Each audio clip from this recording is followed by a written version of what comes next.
Ukraine पर कब्जे के लिए पुतिन का जहरीला प्लान। कहते हैं ना, जंग और प्यार में सब जायज है, तो लगता है कि रूस इसी फॉर्मूले पर चल रहा है।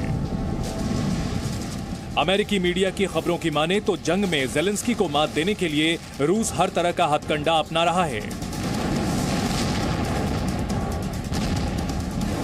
पुतिन का जहर, दुश्मनों पर कहर।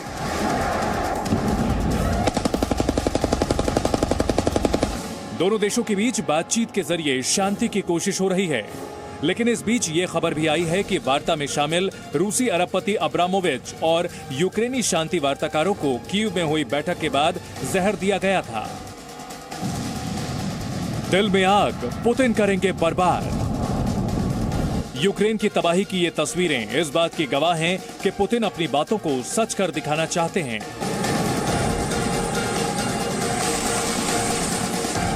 पुतिन ने ज़ेलेंस्की को साफ संदेश दे दिया है कि अगर उन्होंने रूस की शर्तें ना मानी तो वो यूक्रेन को पूरी तरह बर्बाद कर देंगे।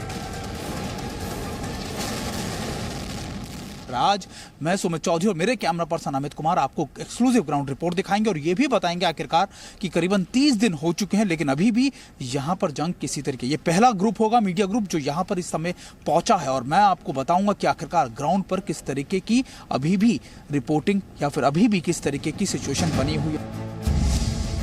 वॉर जोन से जी न्यूज की जाबाज रिपोर्टिंग।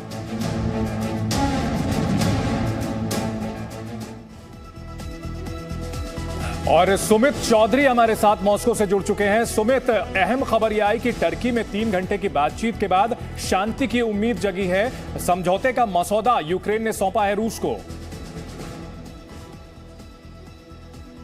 बिल्कुल चंदन, देखिए नेगोशिएशन या फिर शांति वार्ता अब धीरे धीरे ट्रैक पर आएगी, क्योंकि अभी जो रूस का मेन मोटिव था वो भी धीरे धीरे ट्रैक पर आ रहा है। मेन मोटिव क्या था कि ईस्टर्न यूक्रेन को, यानी जो पूरा डॉनबास का रीजन है, जो कोस्टल लाइन है 2700 किलोमीटर की, उसको पूरी तरीके से अपने हाथ में ले लेना, अपने कब्जे में ले लेना। तो जैसे जैसे वो आगे बढ़ेगा, रूस लगातार इन दोनों स्ट्रैटेजीज पर, दोनों अपने मकसद को पूरा करेगा, वैसे वैसे शांति वार्ता आगे बढ़ेगी। इनिशियली ये तय किया गया था जब रूस की तरफ से अटैक किया गया था या फिर बड़ा इन्वेजन के लिए आगे बढ़ा गया था, तब यह तय किया गया था कि कीव पर भी हमला करना। लेकिन पहले 7 दिनों में जो कैजुअलिटीज, जो लगातार सिविल अनरेस्ट देखने को मिला, जो सिविलियंस का गुस्सा देखने को मिला रूस को यूक्रेन में, खासतौर पर कीव और इन इलाकों में, तब रूस की तरफ से तय किया गया कि देखिए अभी ये माकूल या फिर ये एक पुख्ता टाइम नहीं है, ये सही समय नहीं है कि वो कीव की तरफ बढ़े। तो इसलिए इस पूरे इलाके को अपने हाथ में लेने की स्ट्रैटेजीज पर आगे काम किया गया और अभी मोटे तौर पर 70 से 80% जो लैंड है या फिर जो एरिया है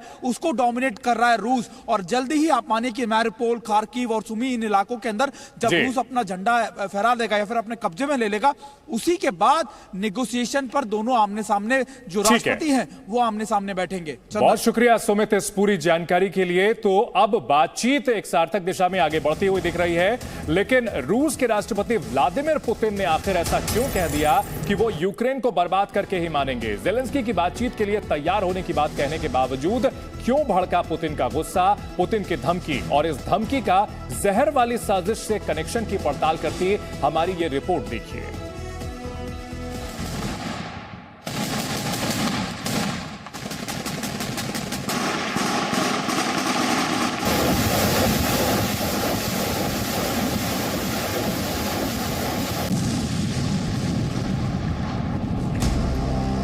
रूस यूक्रेन को तबाह करने पर आमादा है। 34 दिनों से रूस की मिसाइलें यूक्रेन पर बारूद बरसा रही हैं। चारों तरफ तबाही का मंजर है।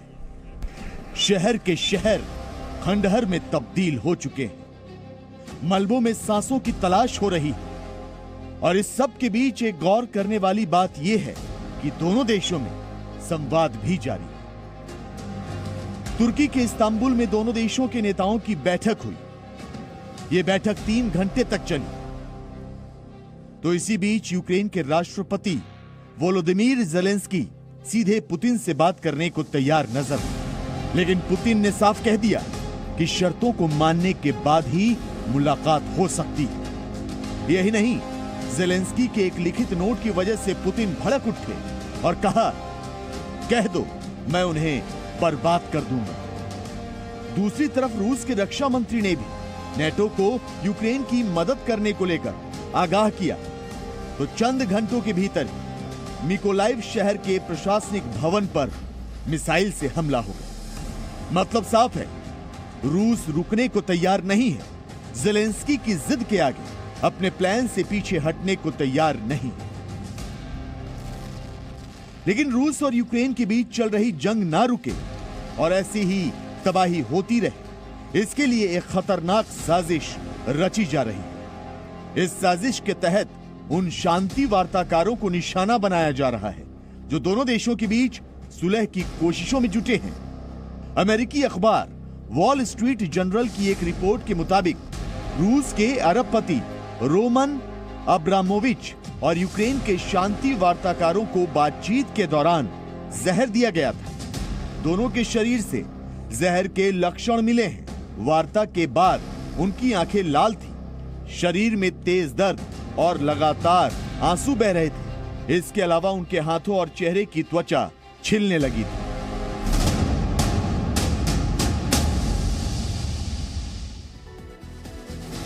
अब हम आपको यूक्रेन के वोल्नोवाखा इलाके में ले चलते हैं। ये वो जगह है जहां पहली बार किसी भी चैनल का रिपोर्टर पहुंचा है।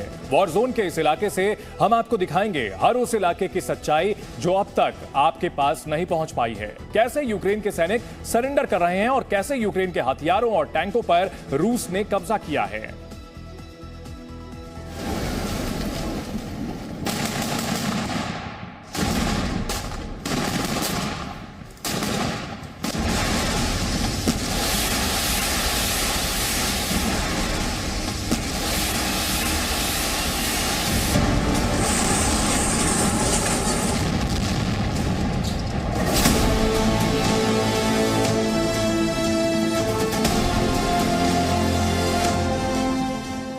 ये तस्वीरें वोल्नोवाखा इलाके की हैं, जो पूर्वी यूक्रेन के दोनेत्स्क क्षेत्र का हिस्सा है।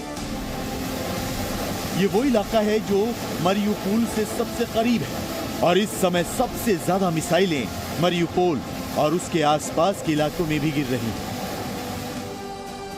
वॉर जोन के इस इलाके में अब तक कोई न्यूज चैनल नहीं पहुंच पाया है।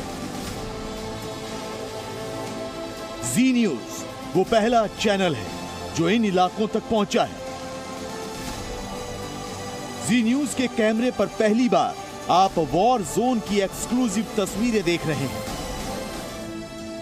अब तक आपने रूस और यूक्रेन के अपने अपने दावे सुने होंगे, लेकिन पहली बार जी न्यूज पर यूक्रेन के सैनिकों का सरेंडर देख रहे हैं। कई एरिया में लगातार जैसे जंग शुरुआत हुई तो कई लोगों ने सरेंडर भी करना शुरू किया। यूक्रेन के कई सोल्जर्स अगर आप हमारे सामने देख रहे हो तो ये कई सोल्जर्स हैं जिन्होंने कुछ दिन पहले सरेंडर किया था यहाँ की सेनाओं के सामने, यानी रूस और डीपीआर की सेना के सामने, और अभी इनको यहाँ रखा गया। हमने 2019 से यूक्रेन की आर्मी में थे और ये भी बता रहे हैं कि ये कम्युनिकेशन डिपार्टमेंट से थे। इनका काम था कम्युनिकेशन को ट्रैप करना या फिर करना। और इसके बाद जब लगातार रशिया की आर्मी, रूस की आर्मी, दूसरी आर्मी आई तो ये वहाँ से निकल गए, जो एक घर में छुपे, और उसके बाद ये पकड़े गए और अब से इनको प्रिजन में रखा। दरअसल हम आपको दिखा रहे हैं कि किस तरीके से जंग में इस पिछले एक महीने में क्या कुछ हुआ है इन इलाकों में, और कितने लोग जो खासतौर पर यूक्रेन की आर्मी के या रूस की आर्मी के जो दावे किए जा रहे हैं उन दावों को हम दिखा रहे हैं आपको कि असलियत में कितने लोगों को पकड़ा गया है और अभी भी वो कौन कौन से इलाके हैं। ये यूक्रेन के सोल्जर्स हैं जो लगातार पकड़े गए थे रूस की आर्मी की तरफ से और अभी इनको यहाँ प्रिजन में, लोकल स्टेट प्रिजन में यहाँ पर रखा गया है। ये वो हारे हुए सैनिक हैं जिन्होंने पहले तो पुतिन की आर्मी से जंग में आमना सामना किया, लेकिन जब इस इलाके पर रूसी सेना का कब्जा हो गया तो हथियार डाल दिए। रूस यूक्रेन के युद्ध में न सिर्फ यूक्रेन के कई सैनिकों को बल्कि उनकी गाड़ियों को, उनकी हेवी व्हीकल्स को भी रूस के कब्जे में लिया है। देखिए, अगर आप ये देखें तो ये जो कॉम्बैट व्हीकल्स हैं ये एक जगह से दूसरी जगह यूक्रेन अपने सैनिकों को ले जाने के लिए यूज करता था वॉर जोन में। हालांकि आप देखेंगे कि सब पर Z लिखा होगा इस समय, वो इसलिए क्योंकि रूस ने इन व्हीकल्स को कैप्चर करने के बाद इन पर अपने साइन लगा दिए हैं। और ये देखिए इस तरीके के BMP भी आपको नजर आ जाएंगी, जो अक्सर इन एरियाज के अंदर जब शेलिंग हो रही होती है या फायर हो रहा होता है तो ऐसे इन हैवी व्हीकल्स का इस्तेमाल किया जाता है अपने सोल्जर्स को एक जगह से दूसरी जगह लगाने। ये है T-80 टैंक्स, ये रशियन टैंक्स ही हैं, हालांकि USSR का जब पार्ट थे तब इन टैंक्स का इस्तेमाल किया जाता था।